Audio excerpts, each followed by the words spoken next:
Hello बच्चों, कैसे हैं आप? उम्मीद करते हैं आप सभी अच्छे होंगे, स्वस्थ होंगे, फिट एंड फाइन होंगे। मैं सबसे पहले तो मैं अपने चैनल से मैं आरती आप लोगों का हार्दिक स्वागत व अभिनंदन करती हूँ। और एक बात आप लोगों को और बताना चाहती हूँ कि प्लीज आप हमारे चैनल को लाइक करें, शेयर करें, सब्सक्राइब करें, ताकि आने वाली नोटिफिकेशन आपको आसानी से मिल सके। ठीक है, तो हम चलते हैं, अपने समय को ना गवाते हुए हम चलते हैं अपने टॉपिक की ओर। हम लोग क्या पढ़ रहे थे? तो हम लोगों ने सिंधु घाटी सभ्यता का कुछ पार्ट कंप्लीट किया हुआ है, ताकि जो कि हमने क्या क्या पढ़ा। सिंधु घाटी सभ्यता से जुड़े हुए लोग, उसके संबंध में जो टाइम ड्यूरेशन है, उसके संबंध में जो इतिहासकारों में मतभेद था। इसके बाद में जो भी मत उभर करके आए सिंधु घाटी सभ्यता के बारे में, दो मत उभर करके आए, देशी मत और विदेशी मत। तीसरा आता है क्या? तीसरा आता है कि मेन चीज हम लोग पहुंचे कहाँ पर थे? पढ़ते पढ़ते हम लोग पहुंचे थे सिंधु घाटी सभ्यता के प्रमुख स्थल। तो कल हमने पढ़ा क्या था? सिंधु घाटी सभ्यता के जो महत्वपूर्ण स्थल थे, उनके हमने बहुत शॉर्ट तरीके से पढ़ा था, जो कि उनके नाम और कौन कौन सा सिंधु घाटी सभ्यता का स्थल जो है किस राज्य में या किस देश में अवस्थित है। ठीक है, इसके बारे में हम लोगों ने जाना। तो कल हम लोगों ने क्या जाना था कि सिंधु घाटी सभ्यता के प्रमुख स्थल। तो जो सिंधु घाटी सभ्यता के प्रमुख स्थल थे, उनको हमने अध्ययन की सुविधा की दृष्टि से हमने 3 देशों में बांटा है। ये सिंधु घाटी सभ्यता 3 देशों में फैली हुई थी। वो 3 देश कौन कौन से थे? पहला था पाकिस्तान, दूसरा था अफगानिस्तान और तीसरा क्या था? भारत। ठीक है, तो हमने पहले क्या पढ़ा था? हमने पहले जो पाकिस्तान के जो प्रमुख स्थल थे उनके बारे में पढ़ा था। तो जो पाकिस्तान के भी जो प्रमुख स्थल थे, वो जो है 3 भागों में हमने उनको डिवाइड कर लिया था। उन 3 भागों में हमने जो पाकिस्तान देश है तो उसको भी 3 भाग में डिवाइड किया था। एक था पंजाब प्रांत, दूसरा था सिंध प्रांत और तीसरा कौन सा था? बलूचिस्तान। पंजाब प्रांत के अंतर्गत कौन कौन से आते हैं स्थल? तो उन पंजाब प्रांत के अंतर्गत मुख्य 2 स्थल आए थे। वो कौन कौन सा था? हड़प्पा और जलीलपुर। ठीक है, पंजाब प्रांत के अंतर्गत कितने स्थल आए थे? 2 आए थे। और इसके बाद में, पंजाब के बाद में जो सिंध में स्थल पाए गए हैं, जो बीच वाला पार्ट था, तो बीच वाले पार्ट में जो है 4 स्थल पाए गए हैं, जो कि कौन सा है? एक मोहनजोदड़ो है, दूसरा चन्हुदड़ो है, तीसरा आमरी और चौथा क्या था? कोटदीजी। ठीक है, तो जो सिंध के अंतर्गत थे, तो वो 4 जो है स्थल पाए गए हैं। इसके बाद में आता है बलूचिस्तान का नंबर। बलूचिस्तान में बहुत सारे प्रांत पाए गए, बहुत सारे स्थल पाए गए हैं। वो कौन कौन से थे? जैसे सुतकागेंडोर था, सुतकाको था, डाबरकोट था, बालाकोट था, मेहरगढ़ था, राना घुंडई था और क्या था? अल्लाह रीनो था और क्या था? नौसारी था। ठीक है, तो इस तरह से हमने अब पाकिस्तान के जो स्थल थे उनको कंप्लीट किया हुआ था। इसके बाद में आता है नंबर किसका? अफगानिस्तान का। अफगानिस्तान में मुख्य रूप से 2 स्थल पाए गए हैं। वो कौन से हैं? जो 2 स्थल पाए गए हैं वो थे मुंडीगाक और सुर्तगोई। सुर्तगोई से हमने क्या बताया था? नहरों के साक्ष्य पाए गए हैं। सुर्तगोई ही ऐसा है जहां पर नहरों के साक्ष्य मिले हुए हैं। ठीक है, इसके बाद में नंबर किसका आता है? भारत का। भारत से हमने भारत के जो जिस जिस प्रांत में ये फैला हुआ था, हड़प्पाई सभ्यता जो फैली हुई थी, तो वो मुख्य रूप से हमने 7 भागों में बांटा था। मैप के माध्यम से भी हमने आपको बताया था। कहाँ से? ऊपर से आप चलिए, पहुंचिए कहाँ? जम्मू कश्मीर। जम्मू कश्मीर के बाद में पंजाब आता है, फिर क्या आता है? हरियाणा आता है, फिर राजस्थान आता है, फिर गुजरात आता है, फिर महाराष्ट्र आता है, एटलीस्ट क्या आता है? यूपी आता है। ठीक है, तो इस तरह से स्टेट वाइज हमने जो महत्वपूर्ण स्थल थे उनके बारे में जाना था। आज हम एक एक करके जो है, जो महत्वपूर्ण स्थल हैं, जो एग्जाम की दृष्टि से जो क्वेश्चन आते हैं, जहां से बनते हैं, उन महत्वपूर्ण स्थलों के बारे में हम पढ़ेंगे। ठीक है, तो आज हम आपके समक्ष लेकर के क्या आए हैं, जो एग्जाम की दृष्टि से बहुत इंपॉर्टेंट है स्थल। वो 2 स्थल हैं, एक है हड़प्पा और मोहनजोदड़ो। ठीक है, हड़प्पा और मोहनजोदड़ो ऐसे स्थल हैं जहां से सबसे ज्यादा मात्रा में साक्ष्य पाए गए हैं। तो वो कौन से स्थल हैं? हड़प्पा और मोहनजोदड़ो। और क्वेश्चन यहीं से उठते हैं। तो आइए हमने कुछ साक्ष्य इकट्ठे किए हैं जिसमें कि हमने सबसे पहले हम आपके समक्ष लेकर के क्या आए हैं, हड़प्पा सभ्यता। हड़प्पा सभ्यता के अंतर्गत इसकी किसने खोज की, ये किस नदी के किनारे अब स्थित है, वह उसका समय क्या था, कब खोज किया गया, किसके निर्देशन में खोज किया गया, या क्या क्या चीजें वहां से पाई गई मेन रूप से, इसके बारे में हम आपके सामने वर्णन करने वाले हैं। ठीक है, तो आइए हम चलते हैं हड़प्पा, सिर्फ और सिर्फ हड़प्पा सभ्यता की ओर, जो कि बहुत इंपॉर्टेंट है। तो सबसे पहले तो हम जानेंगे क्या अब स्थिति, हड़प्पा जो है कहाँ स्थित है। तो सबसे पहले तो हड़प्पा जो है पाकिस्तान के पंजाब प्रांत में स्थित है। कहाँ पर है, पाकिस्तान के पंजाब प्रांत में स्थित है। अगर जिले का नाम पूछता है तो जिले का नाम क्या होगा, साहिवाल। ठीक है, क्या है, जिले का नाम क्या होगा, शाहीवाल होगा। इसके बाद में आते हैं हम कहाँ, खोजकर्ता की ओर, कि इसकी खोज किसने किया था। तो हमने आपको जब पहले दिन ही जब आपको हमने स्टार्ट किया था सिंधु घाटी सभ्यता से संबंधित जुड़े स्थल जो हमने बताए थे, तो हमने बताया था कि जो सिंधु घाटी सभ्यता की खोज किया था वो किसने किया था, दयाराम साहनी ने। ठीक है, समय क्या था, 1921 था। 1921 था। तो आपको पता है कि पुरातत्व विभाग के निदेशक उस समय किसको नियुक्त किया गया था, तो वो थे सर जॉन मार्शल। ठीक है, तो सर जॉन मार्शल की अध्यक्षता में जो है इन्हीं के अंतर्गत रह करके इन्होंने इसकी खोज किया, किसकी, हड़प्पा सभ्यता की खोज। अगर आपने रिवाइज किया होगा तो आपको जरूर याद आ रहा होगा कि इन मार्शल साहब ने 2 भारतीयों को अपने साथ लिया था। वो 2 भारतीय कौन से थे, दयाराम साहनी और माधव स्वरूप राखलदास बनर्जी। इन्होंने जो है दया साहनी जी ने जो है किसकी खोज की, इन्होंने हड़प्पा की खोज की थी। तो राखलदास बनर्जी भी पीछे नहीं थे, इन्होंने मोहनजोदड़ो की खोज की थी। लेकिन हम अभी सिर्फ और सिर्फ हड़प्पा सभ्यता पढ़ रहे हैं और तो उसके बारे में ही फोकस करते हैं। ठीक है, अब समय क्या था, 1921 ईस्वी था। अब अगर नदी है, नदी के बारे में पूछता है तो क्या है, रावी नदी है। अच्छा, मैं पढ़ा रही हूँ तो एक चीज क्या आप लोगों के मन में ये आ रहा है, ये क्वेश्चन जरूर आ रहा होगा कि आखिरकार जितने भी स्थल हैं ये नदी के किनारे क्यों पाए जा रहे थे। उसका रीजन इसलिए है, नदी के किनारे इसलिए पाए जा रहे थे कि नदी के किनारे इस सभ्यता का डेवलप इसलिए हुआ क्योंकि यहाँ से नदी के माध्यम से ये अपनी हर एक जरूरतों को पूरा कर सकते थे। ठीक है, जैसे मान लो सपोज दैट अगर पीने के पानी की अगर व्यवस्था करनी थी तो ये लोग नदियों से पानी आसानी से प्राप्त कर सकते थे। अगर इन लोगों ने कृषि कार्य किया तो नदियों के पानी से ये लोग सिंचाई कार्य भी कर सकते थे। अगर ये लोग उद्योग धंधे भी करते थे स्थानीय स्तर पर या इंटरनेशनल स्तर पर, तो जो मैंने आपको क्या बताया है कि व्यापार इनका जल मार्ग से भी और थल मार्ग से भी होता था। ठीक है, तो इन नदियों पर ही इनका जीवन पूरा डिपेंड था। इन नदियों पे ही इन लोगों ने बंदरगाह बना रखे थे। तो देशों और विदेशों में यानी कि जो विदेशों की सभ्यता है वहां से ये लोग क्या करते थे, व्यापार कर सकते थे आराम से। जो भी आयात और निर्यात करने का साधन था तो वो जो है जल मार्ग के माध्यम से ये लोग आसानी से जो है व्यापार करते थे।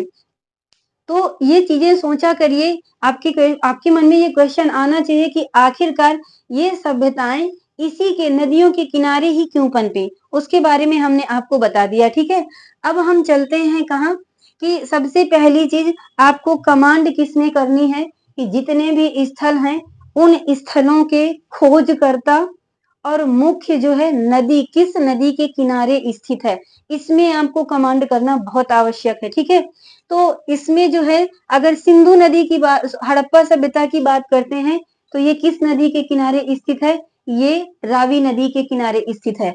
आपको हम एक ट्रिक के माध्यम से बता रहे हैं, तो इसका अगर आप भूल रहे हैं, क्योंकि अभी तो आप एक पढ़ेंगे तो आपको ये लगेगा कि नहीं वो तो लर्न हो गया, लेकिन जब सारे स्थलों को पढ़ेंगे और सारे स्थल किसी न किसी नदी के किनारे सिचुएटेड हैं तो आप जरूर कंफ्यूज हो जाएंगे। मैं अपना एक्सपीरियंस बता रही हूँ। तो अगर ट्रिक के माध्यम से हम जानेंगे तो हमने ट्रिक क्या बनाई है, हमने ट्रिक बनाई है हरा। हरा क्या है, ये रंग है ना, हा से हमने क्या बनाया, हा से हमने जोड़ा हड़प्पा को और रा से क्या जोड़ा, रावी नदी। ठीक है, तो इस ट्रिक के, छोटी सी ट्रिक के माध्यम से आप हड़प्पा सभ्यता किस नदी के किनारे सिचुएटेड थी, आप इसमें कभी कंफ्यूज नहीं होंगे और आपके मन में, आपके दिमाग में हमेशा के लिए ये सेट हो गया कि हड़प्पा, अगर क्वेश्चन पूछता है कि हड़प्पा किस नदी के किनारे स्थित है, तो आप लोग हंसते हुए वो टिक करोगे आंसर उसका कि रावी नदी के किनारे। ठीक है, अब हम पहुंचते हैं यहाँ से प्राप्त वस्तुएं, कौन कौन सी वस्तुएं प्राप्त हुई हैं। देखिए बच्चों, हमने इसके जगह के अभाव में जो है हमने सारा कुछ एक उसमें एक तरफ से लिख दिया है, लेकिन अगर आप लोग जो नोट्स बना रहे हैं तो आपको ऐसे एक तरफ से मिक्सअप करके नहीं लिखना है, आपको सिर्फ एक लाइन में एक शब्द ही लिखना है। जैसे कि अगर मजदूरों का आवास, यहाँ से हमारा ये सेंटेंस कंप्लीट हो रहा है कि मजदूरों का आवास यहाँ से मिला है, तो मजदूरों का आवास, फिर इसके बाद में तांबे का कारखाना नीचे की लाइन से स्टार्ट करना है। इससे क्या होता है कि आप जब भी अपना नोट्स ओपन करेंगे तो आपको हर चीज क्लियर कट दिखेगी, आपके अंदर कंफ्यूजन की स्थिति नहीं रहेगी। ठीक है, तो आप जितने भी यहाँ पे साक्ष्य पाए गए हैं तो ऊपर नीचे करके एक एक चीज लिखना है। ठीक है, अब हमारी कॉपी नहीं करेंगे, हमारी मजबूरी थी इसलिए हमने इस तरह से लिखा है ताकि आप लोगों को दिक्कत ना हो और एक ही समय में हम अपने लेक्चर को कंप्लीट कर सके। ठीक है, तो यहाँ से कौन कौन से साक्ष्य पाए गए हैं, यहाँ से पाया गया है मजदूरों का आवास पाया गया है। ठीक है, मजदूरों की बस्ती पाई गई है यहाँ से।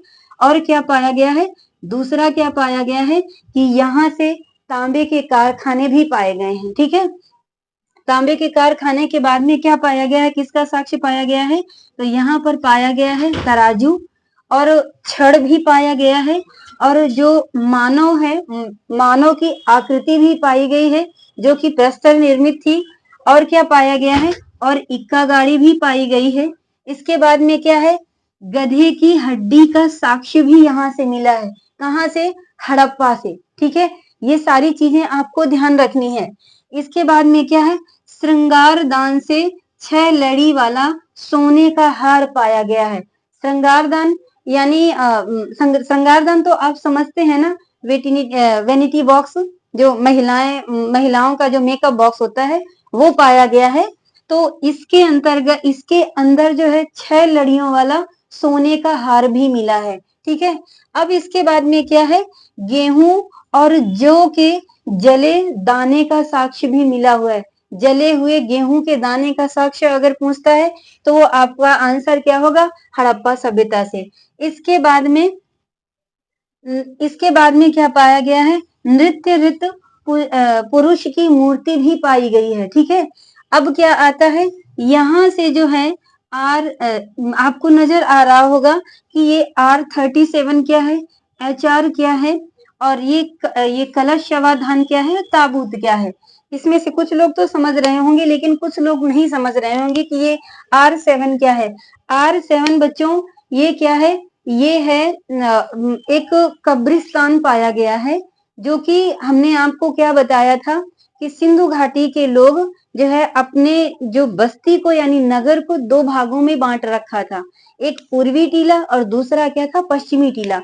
तो जो पश्चिमी टीला था जिसमें राज पुरोहित लोग रहते थे, तो जो ये जो कब्रिस्तान पाया गया है तो ये ऊपर वाले एरिया में ही यानी पश्चिमी क्षेत्र में ही पाया गया है। ठीक है, तो ये HR क्या है, ये जो है कब्रिस्तान है। ठीक है, इसके बाद में R37 क्या है, ये कब्रिस्तान का नाम है जो कि हड़प्पा सभ्यता में पाया गया है। वहीं पर HR है, ये भी ये जो है एक तरीके का, ये भी कब्रिस्तान ही है। ठीक है, और ये क्या है, कलश शवाधान।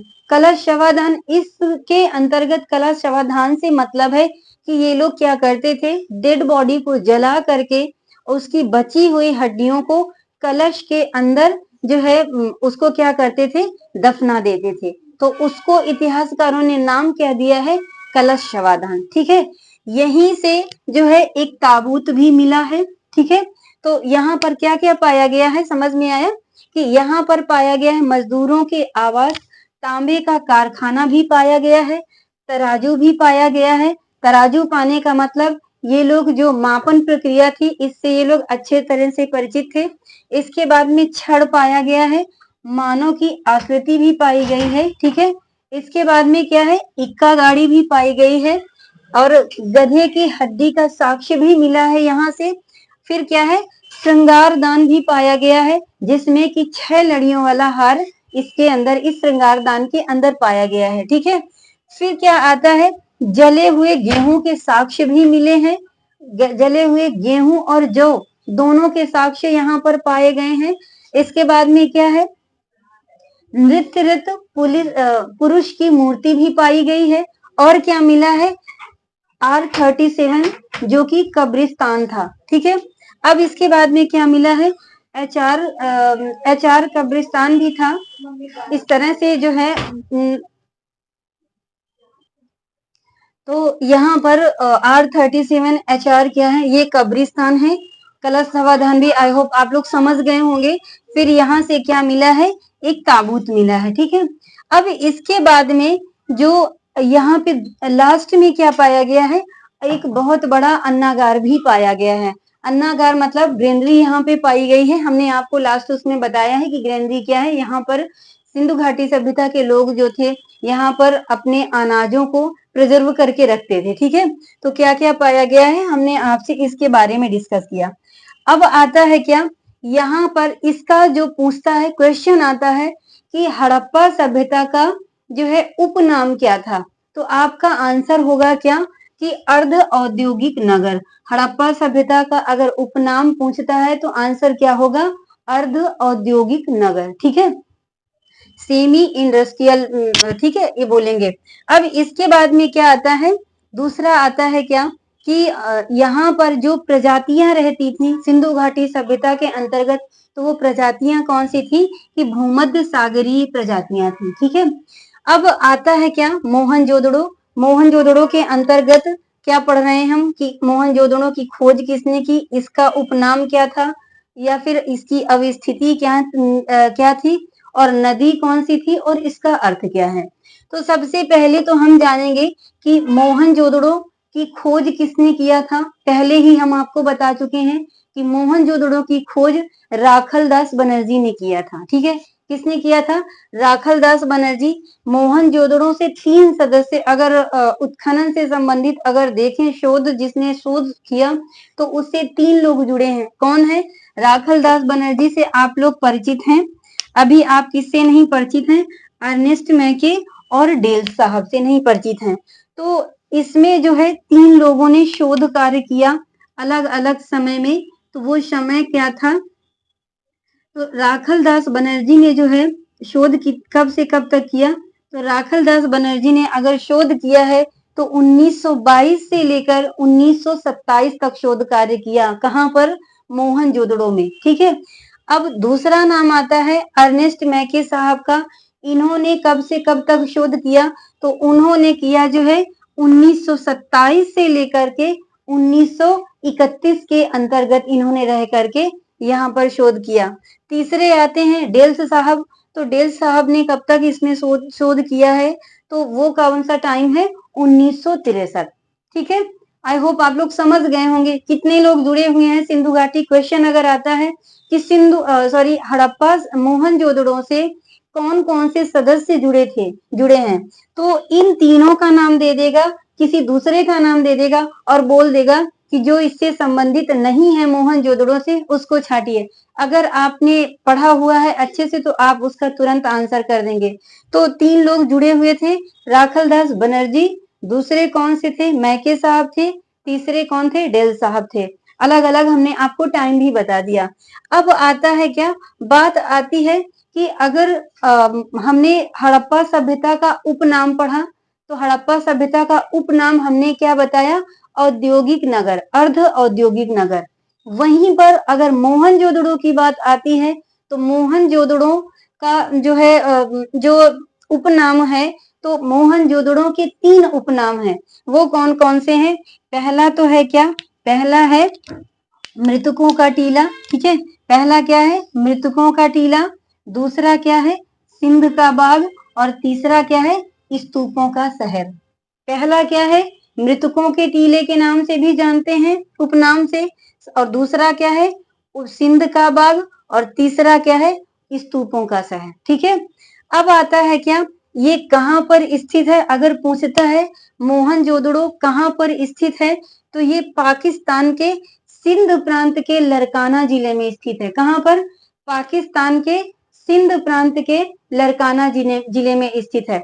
अब मैंने आपको बताया कि पाकिस्तान के सिंध प्रांत के लरकाना जिले में स्थित है, तो आप हड़प्पा पढ़ चुके हैं, तो आपके मन में तुरंत आपका माइंड क्लिक करना चाहिए कि हड़प्पा सभ्यता कहाँ पर स्थित है। तो ये कहाँ पर स्थित है, पाकिस्तान का पंजाब प्रांत, जिला क्या है, शाहीवाल। ठीक है, तो इस तरह से अगर आप कंपैरिजन करके पढ़ेंगे तो आपको पढ़ने में बहुत मजा आएगा और आपका रिवीजन भी बहुत अच्छे तरीके से होगा। तो अब हमने क्या जाना कि इसके उपनामों को जाना, इसकी अब स्थिति को जाना। ठीक है, खोज किसने किया था, हमने आपको बता दिया है कि इससे जो है 3 लोग जुड़े हुए हैं। अगर नदी पूछता है, तो नदी अगर पूछता है तो नदी है सिंधु नदी। अब सिंधु नदी क्या है, सिंधु अगर क्वेश्चन आता है कि किस नदी के किनारे, सीधे सीधे क्वेश्चन पूछ रहा है, तो आप तुरंत उसमें आंसर टिक कर देंगे कि सिंधु नदी। लेकिन सिंधु नदी में से भी क्वेश्चन पूछता है कि हड़प्पा मोहनजोदड़ो जो है किस सिंधु नदी के किस तरफ स्थित है, दाई तरफ या बाई तरफ। तो आपका आंसर क्या होना चाहिए, दाई तट पर। कैसे, दाई तट पर। अब आप इसमें कंफ्यूज हैं कि जैसे नदी है, अगर हम इस तरफ जा रहे हैं तो इधर वाला दाई तरफ हो गया, अगर पीछे मुड़ गए तो ये तरफ दाहिनी तरफ हो गया। तो हम कैसे अनुमान लगा सकते हैं कि दाया क्या है, बाया क्या है। सुनिए मेरी बात, कि दाया और बाया कैसे हम आइडिया लगाते हैं। जब कोई नदी है और जिस नदी का जो उद्गम स्थल है, जहां से वो जिस उस नदी का उद्गम हुआ है और जिस डायरेक्शन में बह रही है, तो उसी डायरेक्शन में आप, जिस डायरेक्शन में वो बह रही है उसी डायरेक्शन में आप चल दीजिए अपना मुंह करके। जिस तरफ आपका दाहिना हाथ पड़ता है वो दायां साइड होगा, और जिस तरफ बायां हाथ पड़ता है वो क्या होगा, बाईं तरफ होगा। तो इतना क्लियर हुआ ना कि जो मोहनजोदड़ो स्थित है तो कौन सी नदी के किनारे, सिंधु नदी के किनारे। अगर साइड पूछता है कि राइट या लेफ्ट, तो आपका आंसर होगा राइट साइड। ठीक है, क्लियर हो गया ना। अब हम पहुंचते हैं कहा, इसका जो मोहनजोदड़ो का जो शाब्दिक अर्थ है, तो वो क्या है। तो मोहनजोदड़ो का शाब्दिक अर्थ क्या है, मृतकों का टीला। क्या है, मृतकों का टीला। मतलब ये शाब्दिक अर्थ है। अगर मृतकों का टीला पूछता है, यहाँ भी ध्यान देना है आपको, या फिर नोट करके लिख लिया करिए आप, कि नोट डालिए और ये देखिए कि मैं क्या बता रही हूँ, उसको ध्यान से सुनिए। अगर पूछता है मृतकों का टीला किसे कहा जाता है, तो आपका आंसर क्या होगा, मोहनजोदड़ो। वहीं पर अगर पूछता है कि मुर्दों का नगर, ये बहुत कंफ्यूज करता है। अगर पूछता है मुर्दों का नगर किसे कहा गया है, तो हमारा आंसर तुरंत चेंज हो जाएगा। हमारा आंसर क्या होगा, लोथल। लोथल को क्या कहा गया है, मुर्दों का टीला, सॉरी मुर्दों का नगर। और वहीं पर मोहनजोदड़ो को क्या कहा गया है, मृतकों का टीला। तो आपको कंफ्यूज नहीं होना है, मैंने इसीलिए मेन चीज इसमें फोकस करके आपको बताया है कि आपको इस पे ध्यान देना है कि क्या पूछ रहा है, मुर्दों का नगर पूछ रहा है या मृतकों का टीला पूछ रहा है। ठीक है, यहाँ से अगर क्वेश्चन आता है तो आपका ये गलत नहीं होना चाहिए। अब क्या आता है कि हमने पढ़े थे हड़प्पा सभ्यता में जो पाए गए साक्ष्य हैं उनके बारे में पढ़ा था। अब हम पढ़ रहे हैं मोहनजोदड़ो में कौन कौन सी चीजें पाई गई हैं, इसके बारे में जानेंगे। ठीक है, तो अगर मोहनजोदड़ो की बात आती है तो यहाँ पर क्या पाया गया है, कुम्हार की बस्ती का साक्ष्य पाया गया है। कुम्हार की बस्ती का साक्ष्य हमने हड़प्पा सभ्यता में, आप कंपैरिजन करिए, पीछे जाइए कि हमने हड़प्पा सभ्यता में किसकी बस्ती पाई थी। तो हड़प्पा सभ्यता में हमने मजदूरों की बस्ती का साक्ष्य हमें मिला है। वहीं पर मोहनजोदड़ो में क्या मिला है, कुम्हारों की बस्ती का साक्ष्य।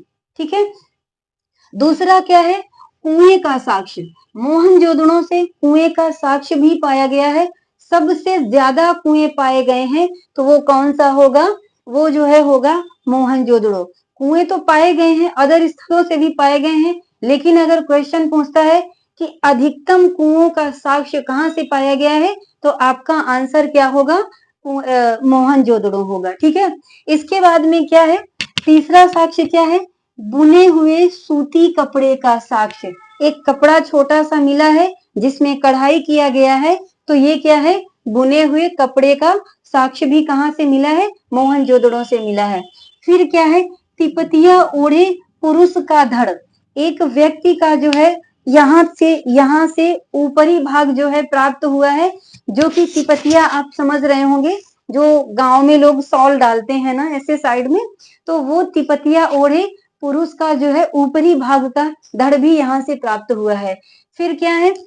इसके बाद में यहाँ से आयुर्वेद का साक्ष्य भी प्राप्त हुआ है, जिससे कि हम आइडिया लगाते हैं कि उस समय के लोग जो है आयुर्वेद के ज्ञान से भी परिचित थे। फिर क्या है? सबसे चौड़ी सड़क जो है यहीं से प्राप्त हुई है। हमने जो है आपको क्या बताया था कि जो सिंधु घाटी सभ्यता से चौड़ी सड़क प्राप्त हुई है, तो उसकी चौड़ाई कितनी है? अगर आपने रिवीजन बहुत अच्छे से किया होगा तो आपको ये पता होगा। तो जो सबसे चौड़ी सड़क है उसकी चौड़ाई कितनी है? 10.5 मीटर हमने पिछले लेक्चर में आपको बताया था। और जो जो उसकी सहायक सड़क थी उसकी चौड़ाई कितनी थी? तो वो 3 मीटर थी। ठीक है, ये चीजें आपको अपने मन में आपको अपने माइंड में रखना है, ताकि कोई भी क्वेश्चन अगर इससे संबंधित आता है तो वो आपसे क्वेश्चन मिस ना होने पाए। अब इसके बाद में क्या है? मानव के साथ बकरे का साक्ष्य। मानव के साथ मानव के साथ जो है बकरे को दफनाए जाने का साक्ष्य मिलता है। देखिए, अभी आप लोगों को हमने जो सिलेबस बताया है उस सिलेबस के अकॉर्डिंग चल रहे हैं। ठीक है, लेकिन जब हम अपना सिलेबस पूरा कर लेंगे तो हम आपको पुनः फिर यहीं पर लौटा करके लेके आएंगे। फिर हम विस्तार से जो है पाषाण काल पढ़ेंगे। ठीक है, तो आप मैंने पढ़ाया नहीं है तो क्या हुआ, लेकिन आप अंतर समझ लीजिए। अगर क्वेश्चन पूछता है कि मानव के साथ कुत्ते के दफनाए जाने का साक्ष्य कहाँ से मिला है, तो वो होगा जम्मू कश्मीर से, जो कि पाषाण काल से संबंधित है। पाषाण काल से अगर क्वेश्चन पूछता है कि पाषाण काल से संबंधित जो है मानव के साथ कुत्ता दफनाए जाने का साक्ष्य कहाँ से मिला है, तो वो क्या होगा? वो जम्मू कश्मीर होगा। ठीक है, जम्मू कश्मीर से मिला है। और अगर जो है पूछता है कि मानव के साथ जो बकरा दफनाए जाने का साक्ष्य सिंधु घाटी सभ्यता में कहाँ से मिला है, तो आंसर आपका क्या होगा? आंसर आपका होगा मोहनजोदड़ो से। ठीक है, क्या होगा? मोहनजोदड़ो से होगा।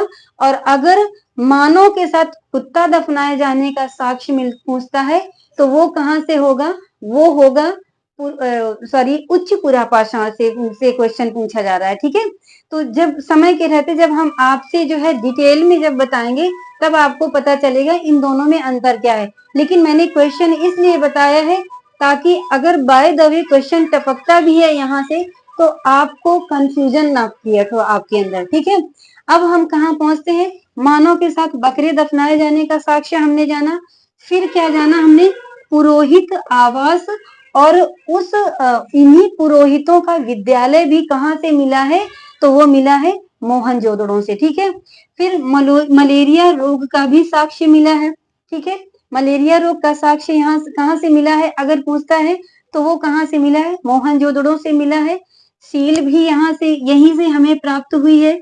इसके बाद में कांसे की नर्तकी भी हमें यहाँ से प्राप्त हुई है। कांसे की नर्तकी जो प्राप्त हुई है तो वो किस प्रजाति की थी? तो ये किस प्रजाति की थी? प्रोटो ऑस्ट्रेलाइट प्रजाति की थी। ठीक है, कि प्रोटो ऑस्ट्रेलाइट प्रजाति थी। हमने क्या बताया? हड़प्पा सभ्यता में किस प्रजाति के लोग पाए जाते थे? तो हमने क्या बताया था आपको कि भूमध्य सागरीय प्रजाति के लोग पाए जाते थे।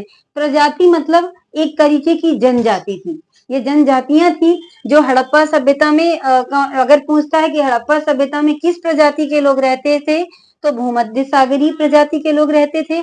वहीं पर अगर मोहनजोदड़ो से पूछता है कि मोहनजोदड़ो में किस प्रजाति के लोग रहते थे, तो आपका आंसर क्या होगा?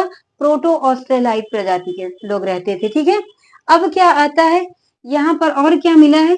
सुमेरियन नावों के अंकन वाली मुद्रा। एक ऐसी मुद्रा प्राप्त हुई है जहां पर सुमेर की जो नावें थी, तो उनका अंकन किया गया है। एक इस तरीके की मुद्रा कहाँ से प्राप्त हुई है?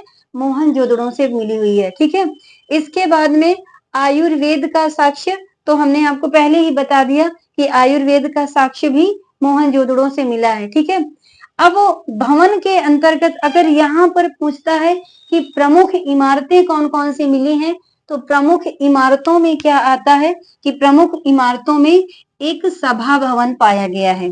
उस सभा भवन की लंबाई और चौड़ाई कितनी थी? 27 मीटर इसकी लंबाई थी और 27 मीटर ही इसकी क्या थी? चौड़ाई थी। मतलब कहने का मतलब है कि जब कोई किसी भी चीज की, जब किसी भी आकार की लंबाई और चौड़ाई समान होती है, तो वो क्या कहलाता है? वर्गाकार कहलाता है। मतलब कि यहाँ पर जो सभा भवन प्राप्त हुआ है पुरोहितों का, तो वो जो है कैसा था? आकार अगर पूछता है तो वर्गाकार था। क्यों था? क्योंकि लंबाई और चौड़ाई इसकी क्या थी? समान थी।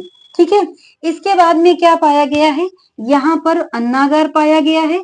ये अन्नागार जो है क्या है? सिंधु घाटी सभ्यता की सबसे बड़ी इमारत है। हमने यहाँ पर आपको क्या बताया था? हड़प्पा सभ्यता में भी जो है क्या पाया गया है? अन्नागार पाया गया है, और यहाँ भी अन्नागार पाया गया है। मोहनजोदड़ो में भी अन्नागार पाया गया है, और हड़प्पा सभ्यता में भी क्या पाया गया है? अन्नागार पाया गया है। तो अगर पूछता है कि मोहनजोदड़ो का या हड़प्पा सभ्यता का सबसे बड़ा जो है बिल्डिंग में अगर पूछता है कि सबसे बड़ी इमारत कौन सी थी, तो मोहनजोदड़ो की सबसे बड़ी हड़प्पा की सबसे बड़ी इमारत क्या थी? जो है अन्नागार था। ठीक है, अगर पूरे उसका पूछता है, सिंधु घाटी सभ्यता की सबसे बड़ी इमारत अगर पूछता है, तो क्या होगा? जो बड़ी इमारत होगी तो वो क्या होगी? अन्नागार होगी। ठीक है, बड़ी इमारत अगर पूछता है तो क्या होगा? अन्नागार होगा। अगर पर्सनली पूछता है क्या हड़प्पा का जो है सबसे बड़ी इमारत क्या थी, तो वो क्या आ जाएगा? वो आ जाएगा यहाँ पर प्राप्त क्या? स्नानागार। ठीक है, स्नानागार जो हड़प्पा सभ्यता की है, वो हड़प्पा सभ्यता की सबसे बड़ी इमारत क्या थी, तो वो हमारा आंसर क्या होगा कि वृहत स्नानागार भी हमें यहाँ से मिला है ना, हड़प्पा सभ्यता से। तो नाम अकेले वृहत है, लेकिन ये पूरी सिंधु घाटी सभ्यता में सबसे बड़ी नहीं है। ये सिर्फ और सिर्फ अगर हड़प्पा पूछता है कि हड़प्पा सभ्यता की सबसे बड़ी इमारत कौन सी थी, तब आपका आंसर होगा वृहत स्नानागार। अगर पूरे सिंधु सभ्यता की पूछता है, तो आपको आंसर क्या देना है? आपका आंसर होगा अन्नागार। ठीक है, कि अगर सिंधु सभ्यता की सबसे बड़ी इमारत है, तो वो आंसर क्या होगा? अन्नागार। अगर हड़प्पा सभ्यता की सबसे बड़ी इमारत पूछता है, तो आपका आंसर बदल जाएगा और आपका आंसर क्या होगा? वृहत स्नानागार। क्लियर हो गया ना यहाँ पर? अब देखिए, अन्नागार जो है सबसे बड़ी यहाँ के का जो स्थापत्य है वो है अन्नागार। अन्नागार की लंबाई क्या है? तो लंबाई क्या थी? 169 मीटर। ठीक है, इसके बाद में फुट था, मीटर नहीं है, 169 फुट था। वहीं पर अगर चौड़ाई पूछता है, तो चौड़ाई कितना आएगा? 135 फुट होगा। ठीक है, और इसके बाद में यहाँ पर क्या है? ये हमने उसका विशाल अन्नागार का जो है हमने एक चित्र बनाया हुआ है। इस तरह से अन्नागार बनाया गया था। ठीक है, इस अन्नागार को क्या था? इन्होंने, यहाँ के लोगों ने दो भागों में बांटा था। हमने इसको क्या किया है? आप लोगों को समझाने के लिए इसको यहाँ से दो भागों में बांट दिया। ठीक है, अब दो भागों में बांट दिया। इसके दाहिनी तरफ भी बहुत बड़े बड़े 6 भंडार गृह बने हुए थे और बाईं तरफ भी 6 भंडार गृह बने हुए थे। अगर पूछता है कि स्नानागार को कितने भागों सॉरी अन्नागार को कितने भागों में बांटा गया है, तो 2 भागों में बांटा गया है। दोनों तरफ जो है 6 अन्नागार बने हुए थे। इसके बाद में इन 6 अन्नागारों के बीच में अगर रास्ता पूछता है जाने का, तो ये कितनी रास्ताएं थी? वो थी 1, 2, 3, 4 और 5। इन जो भंडार गृह के बीच में जो रास्ताएं थी वो कितनी थी? 5 थी। यहाँ पर भंडार गृह कितने थे? भंडार गृह अगर पूछता है तो 6 और रास्ता पूछता है तो क्या होगा? 5 होगा। अब ये जो आपको ये ब्लॉक जैसे दिख रहे हैं, तो यहाँ पर क्या करते थे कृषक लोग? अपना जो है अनाज इसी में स्टोर करके रखते थे। ठीक है, अब यही सिचुएशन इस तरफ भी आती है। आप काउंट करिए 1, 2, 3, 4, 5, 6। 6 जो है भंडार गृह इस तरफ बने हुए हैं और इन 6 के बीच में 5 रास्ताएं दी गई थी। ठीक है, क्लियर हो गया ना यहाँ तक? अब इसमें कोई कंफ्यूजन नहीं होना चाहिए अगर अन्नागार से संबंधित कोई क्वेश्चन बनता है तो। अब हम क्या कहाँ पहुंचते हैं? हम पहुंचते हैं विशाल स्नानागार। यहाँ पर विशाल स्नानागार भी पाया गया है, जिसकी चौड़ाई लंबाई कितनी थी? तो इसकी लंबाई थी 11.88 मीटर। कितनी थी लंबाई? 11.88 मीटर इसकी लंबाई थी। अगर चौड़ाई पूछता है तो चौड़ाई 7.01 मीटर थी और इसकी अगर गहराई पूछता है तो 2.43 मीटर होगी। ठीक है, अब हम थोड़ा सा स्नानागार के बारे में भी हमने एक चित्र बनाया हुआ है। कुछ चीजें यहाँ से भी बहुत इंपॉर्टेंट है जो कि हम आपको बता रहे हैं। ठीक है, इन्होंने अगर बनावट की स्थिति आती है तो इन्होंने किस तरीके से स्नानागार को डेवलप किया हुआ था? तो इस स्नानागार को जो डेवलप किया था इन लोगों ने, तो इस तरह से आप समझने की कोशिश करेंगे कि इस तरह से इन्होंने बृहत स्नानागार बनाया हुआ था। एक बीच वाला भाग जो आपको दिख रहा है ये जलाशय है जहां पर पानी भरा रहता था। ठीक है, इसको पूर्व दिशा इसकी कौन सी है? इस तरफ है। पश्चिम ये है, ऊपर उत्तर है, नीचे दक्षिण है। इसके उत्तर और दक्षिण दिशा में क्या बनी हुई थी? सीढ़ियां बनी हुई थी। ये क्या है? सीढ़ी है। कौन सा दिशा पूछता है तो ये कौन सा दिशा होगा? ये होगा उत्तर और दक्षिण। उत्तर दिशा में जो है क्या बनी हुई थी? सीढ़ियां बनी हुई थी। उत्तर दिशा की जो सीढ़ियां हैं ये सुरक्षित हैं। ये किस हालत में है? ये है सुरक्षित हालत में है। किंतु जो दक्षिण दिशा की जो सीढ़ियां हैं तो ये कैसी हैं? ये कुछ टूट गई हैं सीढ़ियां, ये सुरक्षित नहीं है। क्वेश्चन अगर पूछता है कि किस दिशा की जो मोहनजोदड़ो में जो स्नानागार पाया गया है तो उसमें सीढ़ियां हैं, कौन सी दिशा की जो सीढ़ियां हैं वो खंडित दिशा में पाई गई हैं? तो आपका आंसर क्या होगा? दक्षिण दिशा की जो है जो सीढ़ियां पाई गई हैं वो क्या है? वो खंडित अवस्था में पाई गई हैं। दूसरी चीज, इस तरफ इस जलाशय के आसपास यहाँ पर इन लोगों ने किसका प्रयोग किया हुआ है? तो इन लोगों ने इस जलाशय के आसपास जिप्सम का प्रयोग किया था। किसका प्रयोग किया था? जिप्सम का। जिप्सम का प्रयोग क्यों किया था? ताकि पानी जो इसमें पानी स्टोर किया जा रहा था तो वो जल्दी से सूखे ना, क्योंकि पानी अगर भरा होता है तो वो सूखता भी बहुत जल्दी से है। तो उसको कई लंबे समय तक रोकने के लिए इन लोगों ने किसका प्रयोग किया था? जिप्सम का प्रयोग किया हुआ था। इसके बाद में यहाँ से जल निकासी, एक ये है दक्षिण और ये है पश्चिम। क्वेश्चन पूछता है कि किस दिशा से जो है जल निकासी का साक्ष्य पाया गया है? तो जल निकासी का साक्ष्य अगर पूछता है तो जिसको बोलते हैं वाटर हार्वेस्टिंग। ठीक है, तो ये वाटर हार्वेस्टिंग का साक्ष्य जो है कहाँ से पाया गया है? दक्षिण और पश्चिम दिशा से। ठीक है, यहाँ से जल निकालने का मतलब अगर जैसे यहाँ का पानी सूख जाता था या निकालना होता था तो यहाँ पर एक वाटर यहाँ तक पहुंचाने के लिए नाली बना रखी थी इन लोगों ने, ताकि जो है आसानी से इस जलाशय के अंदर पानी को जो है भरा जा सके। ठीक है, तो ये थे आज हम आपके समक्ष लेकर के क्या आए? हड़प्पा सभ्यता और मोहनजोदड़ो से जो पाए गए महत्वपूर्ण वस्तुओं के साक्ष्य आप लोगों के सामने लेकर के आए। ठीक है, अब हम नेक्स्ट डे क्या लेके आएंगे, हड़प्पा सभ्यता और मोहनजोदड़ो हो गया। कल हम आपके समक्ष लेकर के आएंगे कालीबंगा और लोथल, चन्नूदड़ो और बनवाली। ठीक है, इन चार जो स्थल हैं इनके बारे में जानेंगे कि यहाँ से क्या क्या साक्ष्य पाए गए और एग्जाम की दृष्टि से महत्वपूर्ण कौन से हैं इसके बारे में बताएंगे। ठीक है, तो आज के लिए इतना ही। ठीक है, नेक्स्ट डे हम दूसरे वीडियो के साथ मिलेंगे।